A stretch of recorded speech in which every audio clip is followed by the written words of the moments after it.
Emeka Atilola, a consultant psychiatrist from the Lagos State University Teaching Hospital, LASUS. Good morning to you, doctor.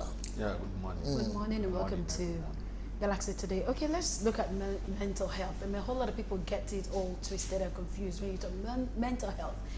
There's this thing people think, like, once you have a mental issue, is either you need a psychiatrist or you have some psycho issues. But can you break it down for us what mental illness can be, and generally mental health generally? Well, I think the way we can understand it is if we understand the basic building block of the human person.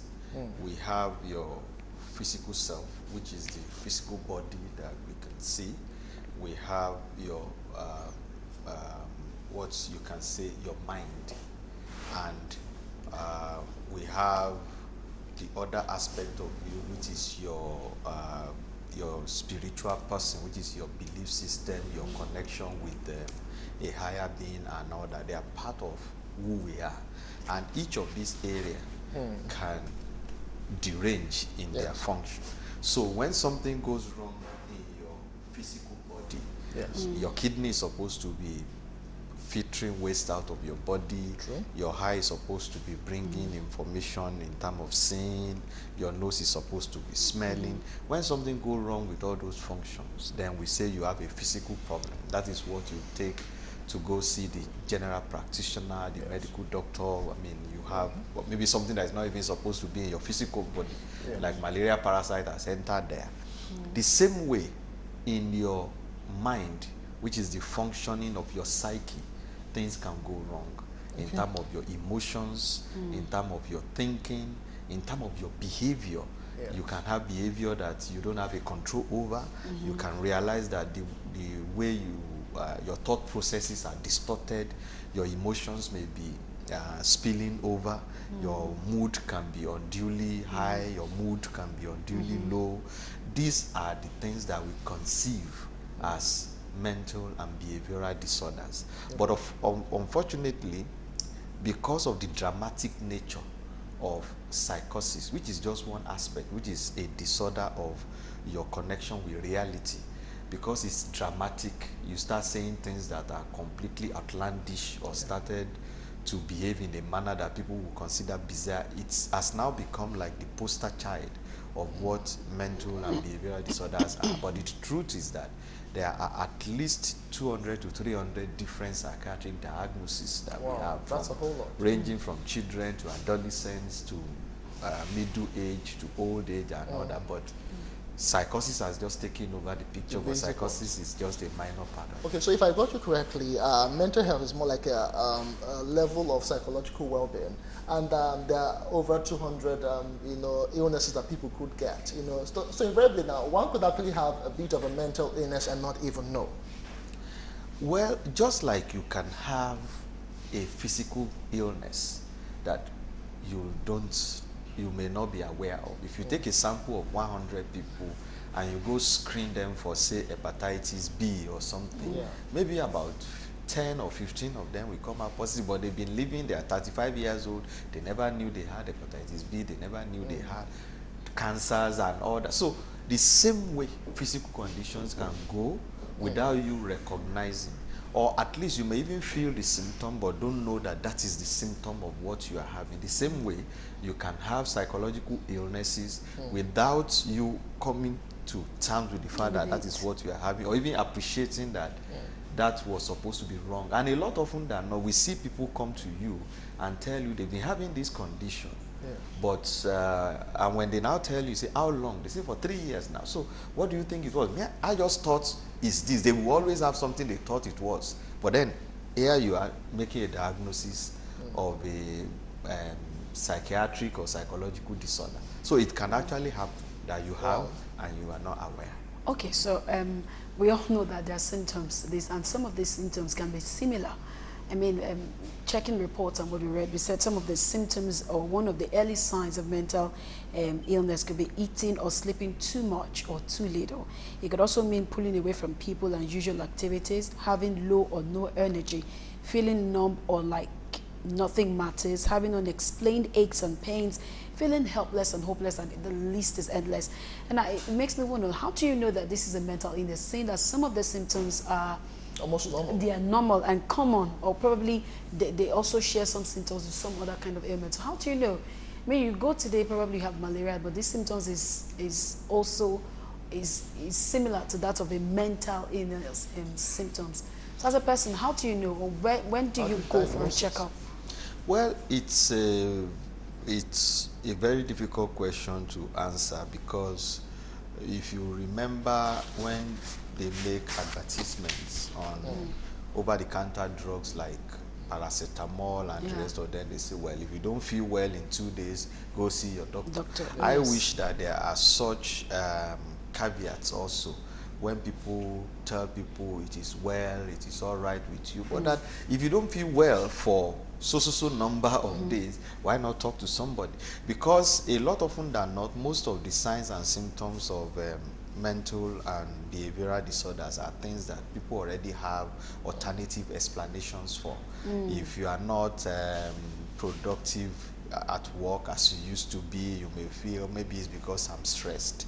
If you are not enjoying the company of your friends again, you think, well, maybe it's just the problem I'm having with my wife at home. See, there are ready-made explanations that people give themselves when they experience one form of psychological distress or the other. But the thing we keep saying is that rather than, I mean, there is no timeline that you can say, okay, if you don't feel well for 1 week or two, unfortunately. But the overall argument is that if there are things that are different from who you used to be and is sustained, most mental disorders take about 1 to 2 weeks of sustained symptom before we can even say, well, this is a disorder. So if you are having sustained change in your mood, in your social relatedness, in your touch with reality, in your sleep, in your appetite, in your different aspect of you, go at least talk to a doctor. Because unlike what a lot of people don't know, you don't just wake up one day and say, okay, I'm becoming a psychiatrist. You first have to be a doctor. So meaning that every doctor out there has some basic training in psychiatry. It is only those who choose to have in-depth knowledge of it that go for the training and the extensive training later. So meaning that if you go to an average doctor and you are able to formulate all what you are going through, people should be able to, they should be able to pick and say, okay, maybe they refer you appropriately. The same way, we are also saying that because a lot often than not, most of the symptoms of mental health problem are the kind of things that people take to their counselors, their pastors, their, I mean, and we have advocated that if it were possible for us to familiarize people in the spiritual health industry with ideas about mental health and mental health symptoms, so that they probably can also be a useful referral point. We have seen people that are absolutely suicidal, and you are still talking to them in your church. I have a little concern about that, because these are things that require definite intervention. It doesn't mean that what you are doing is wrong. It's just that we must understand what are the points when I say, well, once issues are getting to this point, I think we need to bring in, it doesn't have to be sent away to just come to you, to bring in the services of a mental health physician also, meaning that you can say, why not go see this, come back, give me feedback, and let's continue whatever we are doing. So that is bringing in, rather than say, oh, I don't think this is something I can deal with again, go, because a lot of people may also be reluctant that, look, if the pastor is telling me that they cannot help me again, I mean, that can also be distressing to a lot of people. So the conversation will necessarily have to continue as to how we can best do some of these things. All right, we'll come back to you, Doctor, now, but let's quickly get opinions from other stations. Let's go first to Abuja. We are being joined by Dr. Ada Ikako. She's a consultant psychiatrist from the Federal Medical Center, Jabi, there in Abuja. Good morning to you, Doctor. Let us look at some of those prevalent ones, the ones that are really common to us here in the country. Lately, a lot of Nigerians are battling with depression, that is something we need to talk about. Although some people take it lightly, but what do we really have in a case when someone is depressive, or depressed rather?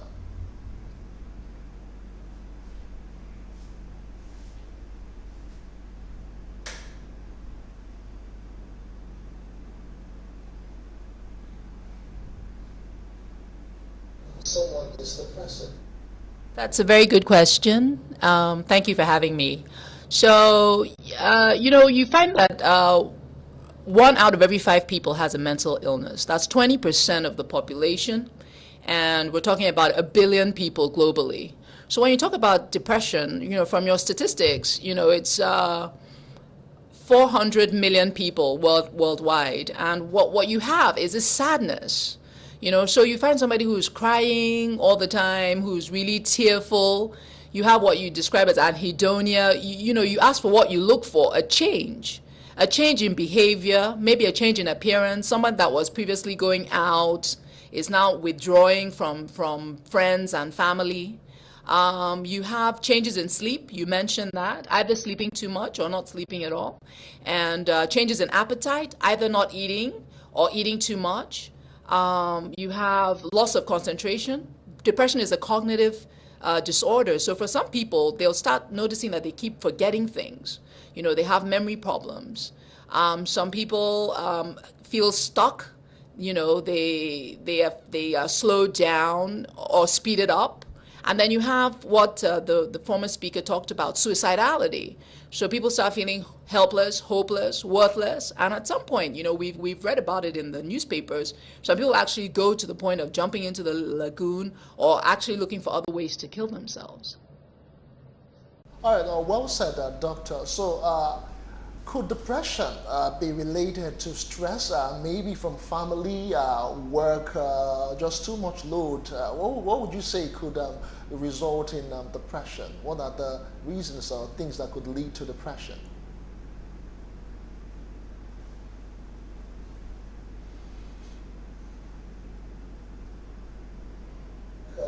Just result in depression. Okay.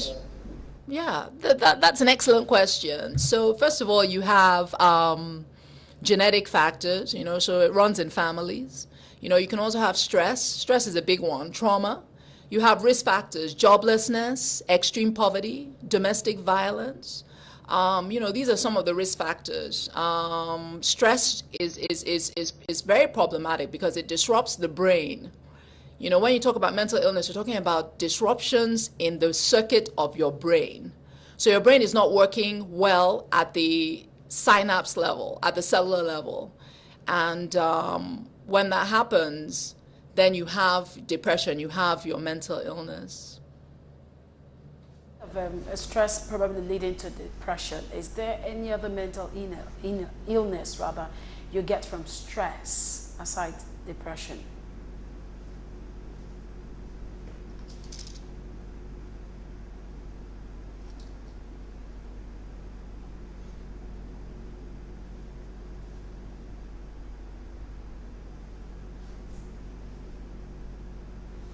Stress can cause a lot of anxiety problems. You have a lot of anxiety problems. Stress in severe cases can cause schizophrenia. You can have psychosis. You can start hearing voices.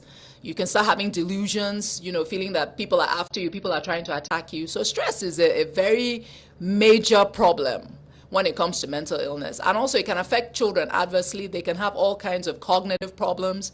They can have language delays. They can have problems processing information. So stress is a real big one. Talking about mental illness, I'd like to know if all these stress, anxiety, and the rest can actually lead to some kind of mental disorder. Saying that, in this part of the world where we have a whole lot to do, you have so much in your hands, trying to beat 1 or 2 things together, and in the process, is it possible to have some kind of mental disorder? And if yes, what are the measures what are the things one can do to avoid a mental disorder or mental stress, as well as way out of it if you find yourself in such shoes? Yes, you can have.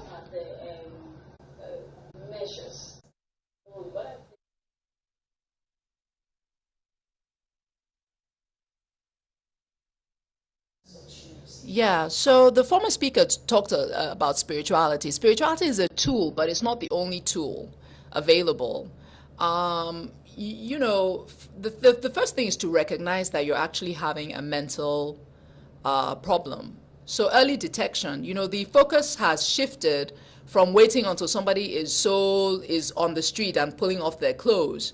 You now want to catch it early. I mean, mental illness is a disease of young people. Half of the cases of mental illness occur by the age of 14. Three-quarters of the cases of mental illness occur by the age of 24. So we're looking at young people. We have to go into the schools. We have to open dialogue in the churches, as the former speaker, my colleague, talked about. We have to look at the primary care setting, you know, because a lot of people are going to doctors complaining of backache, neck ache, all these things. But what they're actually having is depression or a mental problem. So we have to open up the dialogue. We have to pressure the government. You know, we have to remove the stigma, you know, so that it's okay. Just like if you have diabetes or asthma, it's okay to have a brain problem. Because what is actually happening in mental illness is that your neurons, the cells of your brain, are shrinking. So there's a loss of neurons, the cells of the brain. That is the actual mental illness that we're talking about. And depending on the parts of the brain that are shrinking the most, then you have the different manifestations of the mental illness. So it's just like any other disorder, like if you have heart problems, well, the only thing is now your brain that is having the problem. You to Dr. Ada Ikako, a consultant psychiatrist who joined us from the Federal Medical Center in Jabi to discuss some issues in mental health. Many thanks, we do appreciate it. Okay, back here in Lagos, we still have Dr. Atilola. Let's talk about something. She just mentioned something that was striking about mental health and the young people. You know, the statistics were really very alarming for me. Another issue that we should look at for this age bracket is that of anxiety disorder. A whole lot of young people are very anxious about most things. Why do you think that is? Well, I think we need to differentiate between anxiety and anxiety disorder. Okay.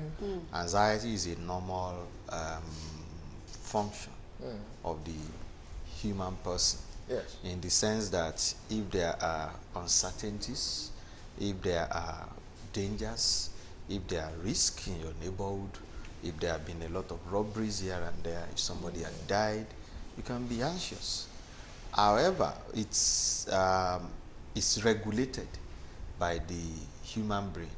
But when we say anxiety disorder, what I actually mean is that the floodgate of anxiety is open, even when the circumstances are not matching. Meaning that when there is danger, there is a gate that opens. Adrenaline pumps out, you feel anxious, your heart beats fast, your head swell up. I mean, when I say swell, I mean you feel lightheaded, you feel funny in your abdomen, you have different, you shake, you sweat and all that. It's a normal response that the body has imbued to ensure that under that circumstance, you are able to escape the danger. Immediately the danger is out, the gate closes, and the adrenaline that is out will degenerate, and then you are back to normal. But in anxiety disorder, what's now happening is that even when there is no stimulus, the gate is just open and adrenaline is pumping out. But what causes that? Yes, well, just like my colleague said, there are so many factors that can explain mental disorders, in the sense that if you say this is the cause of mental disorder, it may be simplistic to look at it that way. We have things that are inherent in your biological makeup, things like, which he said, genetics. There are families where anxiety disorder, for instance, cluster in terms of it runs within the family. So your genetic makeup. In fact, there are some people that will tell you that, well, you know, I know myself, I'm a naturally anxious person. And so they may have a daughter, say, well, I understand my daughter, you know, me too, I'm generally anxious. So meaning that anxious personality can run in family and can put you at risk of an anxiety disorder.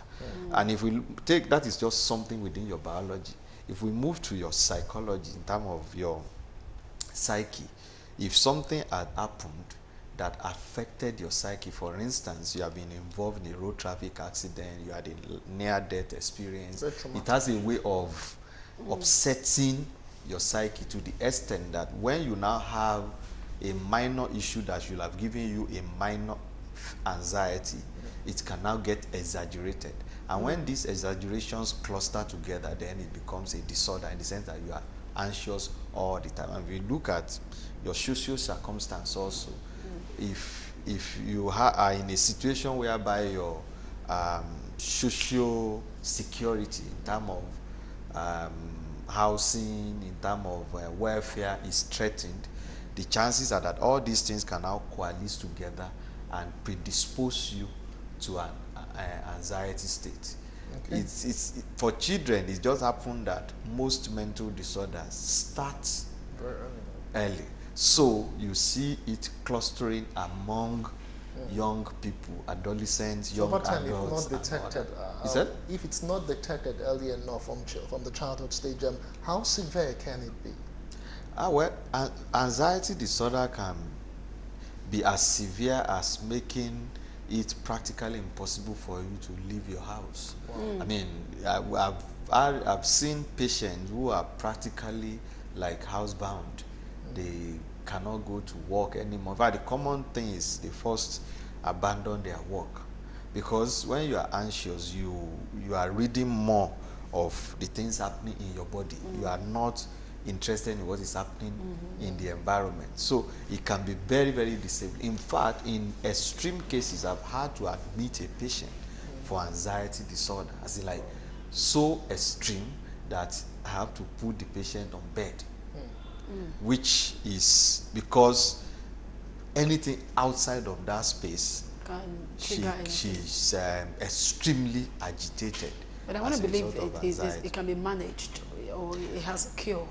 All mental disorders already have simple and effective treatments, which is the big issue that a lot of people don't seems to know, that the mental illness is not Armageddon the way people used to paint it. Simple and effective treatment, and everywhere services are available.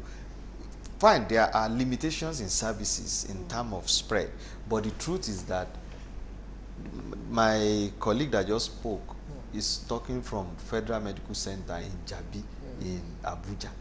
I know another colleague who is in one of the general hospitals in Abuja. So the spread of services is improving. What is actually left is for people to take advantage of the fact that these services are available. Okay, so we'll still be back to our studio, but then let's go quickly to Ibadan.